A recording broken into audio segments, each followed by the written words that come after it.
Hello everyone, Nabil Qureshi with Act 17 Apologetics, David Wood, and our friends Paul and Nagin here.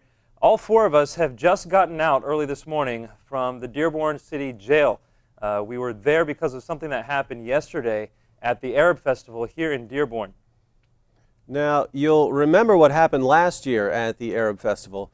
We recorded a conversation that Muslims gave us permission to record.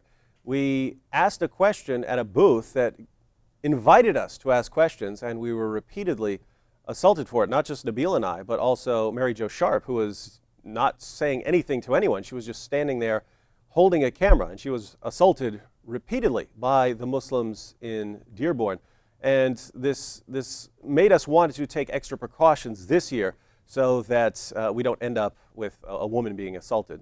And so what we did to make sure that we took extra precautions was to not hand out any pamphlets whatsoever, which we didn't do last year either. We also didn't yell into a crowd or anything. In fact, we made sure that the only people we talked to were people who first approached us. And this was to limit accusations of instigation and disruption. We knew people have a tendency to accuse us of being disruptive, of inciting and instigating, so we wanted to make sure we did absolutely nothing of the sort. And what we found repeatedly in Dearborn is that any random person can walk up to a police officer or to a security guard and say, those Christians are bothering us, or those Christians are doing something, and police will not hesitate, or security will not hesitate, to come over, stop us, remove us from the festival, or in this case, lock us up, put us in jail. And so in this situation, we were falsely accused, and we had the footage. We said to the police officers, we have the video footage right here on our cameras of exactly what happened. Will you sit down and watch it with us? They refused, and instead they put us in cells.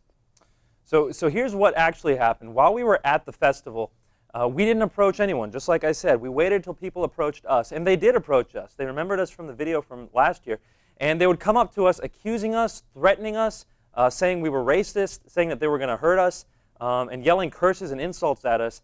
But they actually did engage in civilized conversation with us, though. Even though they were saying these things, we talked to them.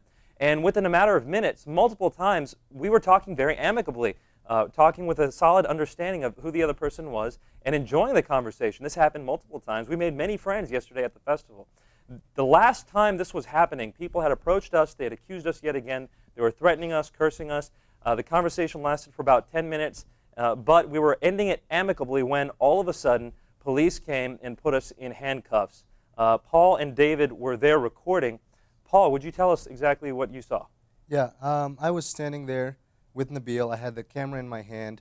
Nabil was talking to a group of about 20 or so young Muslim adults. 5 or 6 of them were asking questions, and they were going back and forth, question, answer, normal civilized discussion when 3 or 4 cops came into the middle of the group, pulled Nabil out, I thought for security reasons, and then started to put handcuffs on him. I was standing there just recording everything, not saying anything, not handing out pamphlets. Next thing I know, the camera was being forcibly removed from my hand, and I was put in cuffs as well and taken away. And Nagin was also recording. She was much further away than anyone else. Nagin, can you tell us what happened to you? Right, Nabil. I was in the background holding a camera. I was about more than 100 feet away from them, just holding a camera, making sure that if anything happened, that I would have other footage of it. When all of a sudden I had police surround me and try to take my camera, and so then I was surprised that they were there because I had done nothing wrong. I wasn't even near the vicinity of Nabil and David, and they come up to me, they tell me to stop recording, and so then I tried to get loud because I'm trying to get Nabil and David's attention, and so they use that against me and charge me with an extra charge. And so now they haul me off to the trailer, put handcuffs on me, and haul me off to jail. I'm 18 years old, I've had no record, and now I'm being hauled off to jail for holding a camera at this Dearborn festival. And that's pretty alarming. David, you were there too. What happened to you? Well, I was recording the conversation. The Muslims seemed to want to have a conversation with you, and so I just stood there recording. On the one hand, it was absolutely shocking to have the Muslims there, I mean the police there, come up and put handcuffs on me.